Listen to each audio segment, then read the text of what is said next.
Hey guys, and you are officially in the Diva's Den. We have a very special episode for you guys today because it's Small Business Saturday and we are here at Canvas, the makeup studio, and we have a special little surprise for you guys. We're going to be doing makeup, facials, teaching you all about your skin, different beauty tricks and trades. All of that you are going to learn here. So welcome.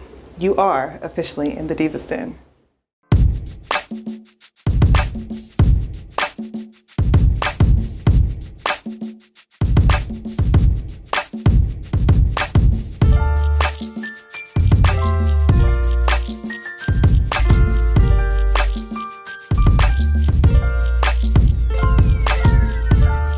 And we're back, and I'm pretty sure you guys are wondering, where is my co-host? Well, come on in.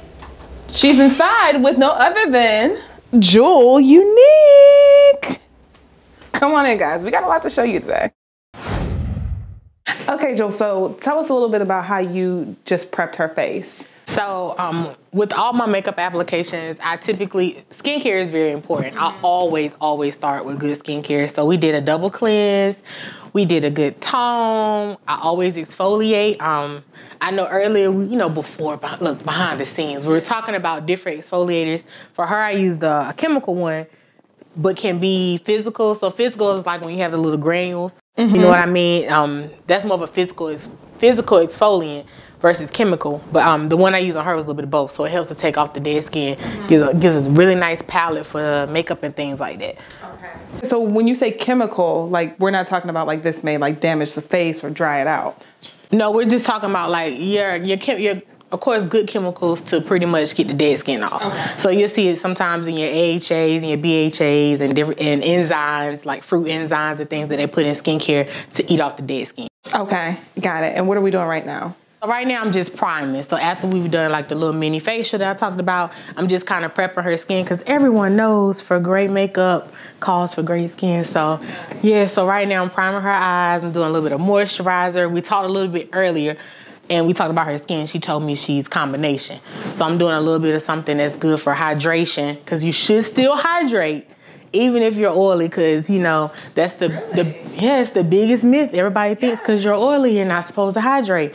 Your skin is compensating for not being hydrated properly, so it pumps way more oil. Got it. Okay. So that means more water, right. That means hydration, that means a beauty oil, all those different things. If you feel like during the day oils are too heavy for you, you could do it at night. So lay it on really good at night and it'll slow that oil production down during the day. Okay.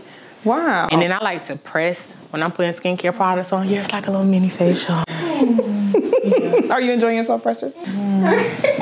Is it true that you need a different moisturizer for day and night?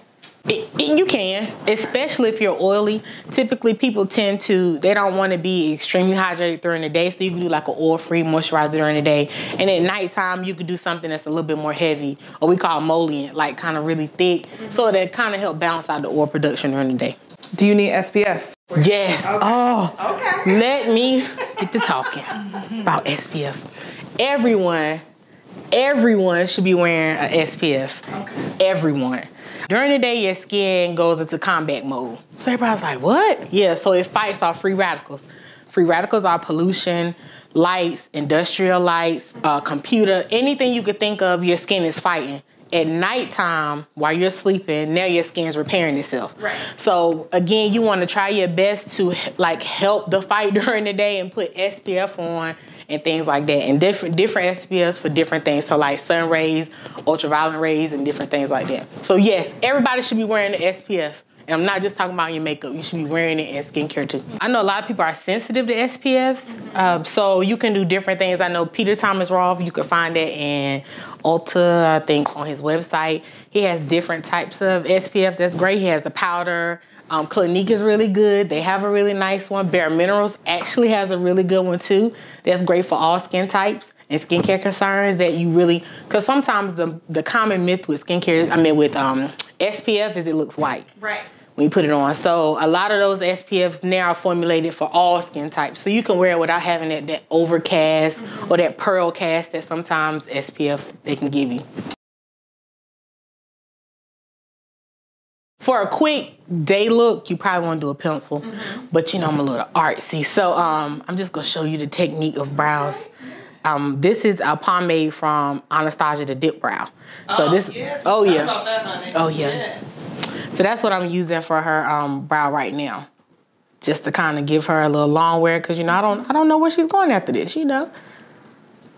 But it should last for the all day. Okay.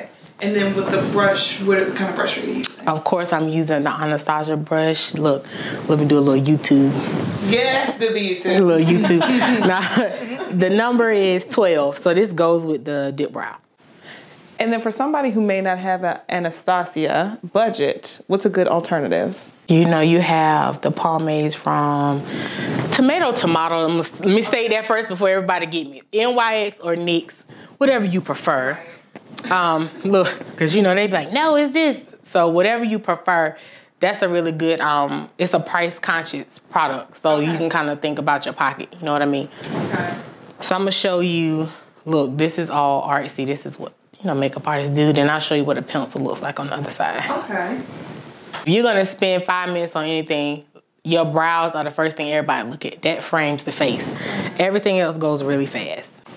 And then I think we talked about this before. Brows should be sisters, not twins. Exactly. Your brows are more like sisters, can be cousins, just as long as they start and stop at the same. They're not exactly twins. It's just like, you know, your arm, one arm is longer than the other, one foot slightly a little bit bigger, you know, different things like that.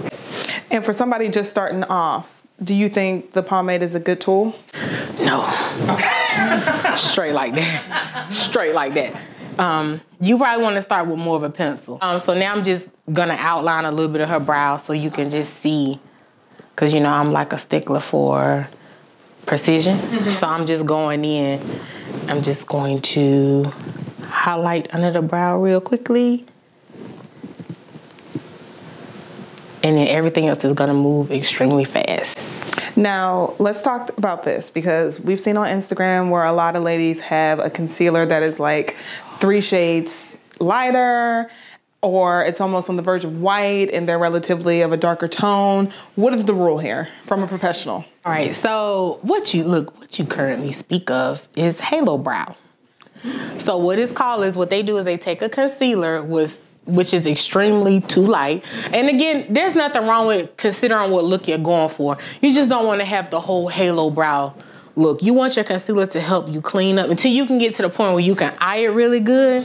You just want to get to the point where it's just a clean brow. But you want to typically go anywhere between 1 shade to 2 shades lighter than your foundation to give you a really good, like, nice, natural look. Now, again, if you're going for the super, I tell people the couture glam, you have a photo shoot. There's a reason why you see people on Instagram or in photo shoots or camera, like things like this. It's the reason why the makeup is really saturated, because it's a lot of things that have to get cut through.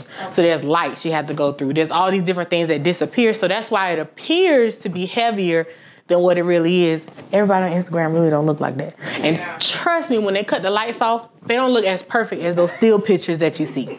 It's called Photoshop.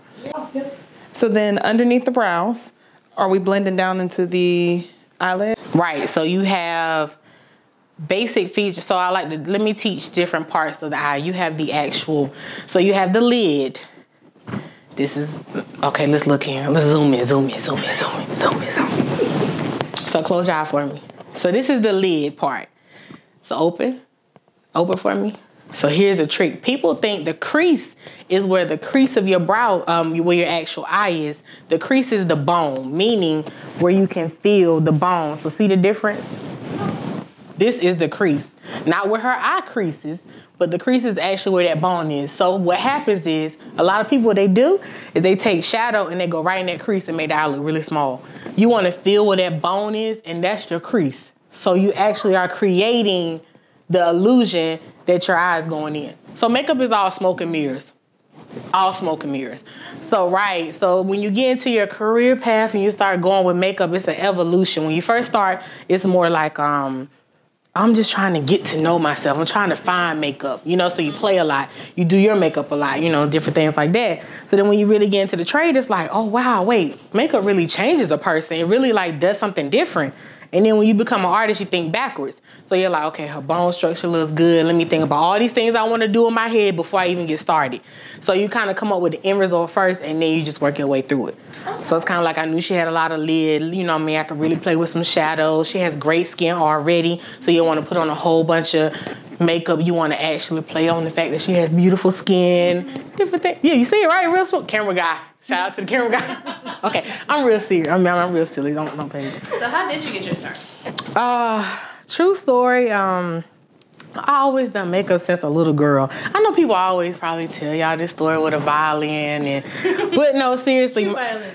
Right, cue the violin. I've always done makeup like all my life, like for real. I think my first client, and I say that loosely, was my mom's best friend. She was getting married, and she was like, let her do my makeup. My mom was like, no, she's a child.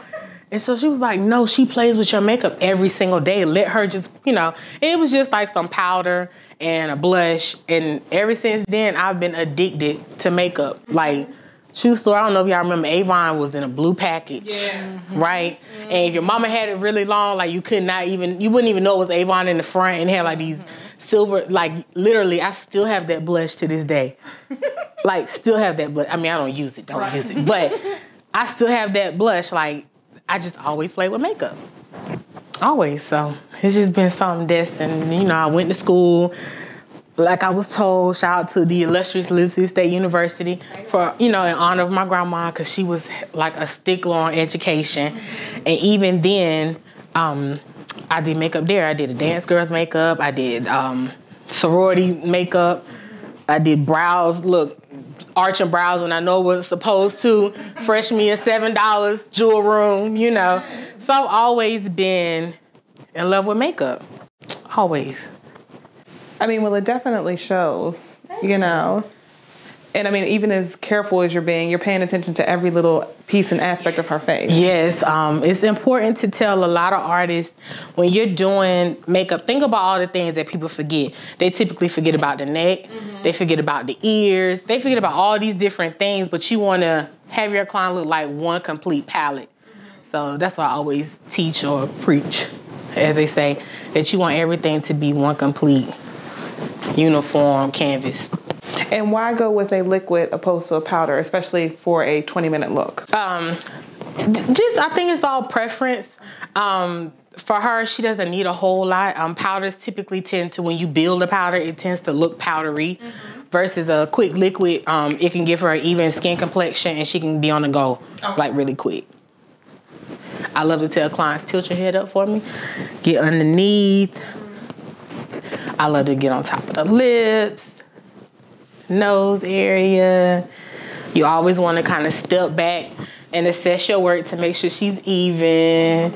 Don't forget to make sure she tilts her hair straight when you're doing makeup, so one side's not like this and the other side's up. It's just different things you have to think about when doing makeup. And then I know some people prefer to do their foundation first, then brows. Is there an actual method to it? I think it's every artist, so it just depends on the artist. Typically, I typically tend to do brows first sometimes, just to give me a good framework, and then I move into foundation. But I will say this, I do prefer you at least get into foundation as quick as you can. The only reason being, everybody's skin is different, and sometimes people's skin oxidize. So meaning you put the foundation on, even if they tell you in the store, oh, this won't oxidize, you never really know. So you want to put it on. What is oxidize? Oh, thank you. You should always teach us if they don't know. So there's different types of oxidization. There could be you put it on, it turns orange, or you put it on, it turns gray. Yes. So here's the difference. When it turns orange, it's too red for her. It's too warm for her. If it turns gray, well, it means the opposite. So what's the opposite of warm? Cool. So it's too cool for her. So it just screams and tell you what the difference is. So now I'm just taking a little bit of the foundation, and actually she doesn't really need a lot of concealer, so I just took a lighter foundation. So, cause everybody knows concealing is meant to hide. So I still want her to have a really nice, fresh skin look. So I'm just putting a little bit of lighter foundation over for me. How you feel? I feel good. Okay, good.